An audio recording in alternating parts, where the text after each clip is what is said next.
So ఇప్పటికే కామారెడ్డిలో 42 సెంటీమీటర్ల వర్షపాతం నమోదైంది. అటు మెదక్లో 28 సెంటీమీటర్ల వర్షపాతం నమోదైంది. మెదక్ కామారెడ్డి రెండు జిల్లాలు కూడా ఒకసారిగా అట్టుడికిపోతున్నాయి. వరదలు, వాగులు, వంకలు మొత్తం ఉప్పొంగడంతో ప్రాజెక్టుల పై నుంచి, గేట్ల పై నుంచి వాటర్ పొంగి పొరలుతున్నాయి. దానికి సంబంధించి బిగ్గెస్ట్ బ్రేకింగ్ న్యూస్ మనం ఆర్టీవీ స్క్రీన్ పై చూస్తూ ఉన్నాం. సో మెదక్, కామారెడ్డి ఈ జిల్లాల్లో హైటెన్షన్ నెలకొంది. సో తెలంగాణలో భారీ వర్షాలు నమోదవుతూ ఉన్నాయి. 5 జిల్లాలకి రెడ్ అలర్ట్ జారీ చేశారు వాతావరణ శాఖ అధికారులు.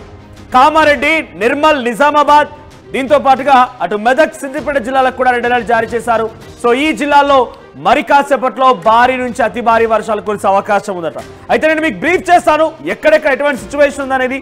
అంతకంటే ముందు వినాయక చవితి సంబరాలు జరుగుతున్నాయి కాబట్టి ఎవరైతే యూత్ అంతా అక్కడ కూర్చొని సరదాగా వర్షాలు కొడుతున్నాయని చెప్పి ప్రమాదకరమైనటువంటి స్టంట్స్ చేసేవాళ్ళు కానివ్వండి, ఎలక్ట్రిసిటీ అంటే ఆ కరెంట్ బోర్డు, ఆ స్విచ్ బోర్డు, ఈ స్విచ్ బోర్డు అని చెప్పి రకరకాల సర్దుతూ ఉంటారు. వాటిని టచ్ చేస్తూ రకరకాల ప్రయత్నాలు చేస్తూ ఉంటారు.